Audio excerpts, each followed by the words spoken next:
ఏదైనా రహస్యం మాట్లాడే సమయంలో గోడలకు చెవులుంటాయి జాగ్రత్త అంటుంటారు. గోడలకు చెవులే కాదు, నేటి రోజుల్లో కళ్ళు కూడా ఉంటున్నాయి.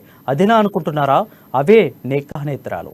నేటి రోజుల్లో విస్తృతంగా పెరిగిపోయిన సీసీ కెమెరాలతో ఎంత తెలివిగా తప్పు చేసినా ఇట్టే దొరికిపోతున్నారు.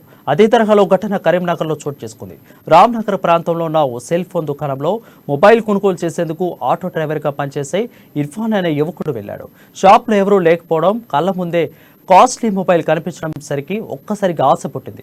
₹1000 పెట్టి కొనడం ఎందుకని లోపలికి వెళ్ళి ఆ ఫోన్ తీసుకుని జేబులో వేసుకుని అక్కడి నుంచి జారుకున్నాడు. పిల్లికలు మూసుకుని పాలు తాకుతూ ఎవరు చూస్తలేదులే అనుకున్నట్లుగానే సెల్ ఫోన్ కొట్టేసి దర్జాగా వెళ్ళిపోయాడు. కానీ షాప్లో ఉన్న సీసీ కెమెరాలు గమనించకపోవడంతో అడ్డంగా దొరికిపోయాడు.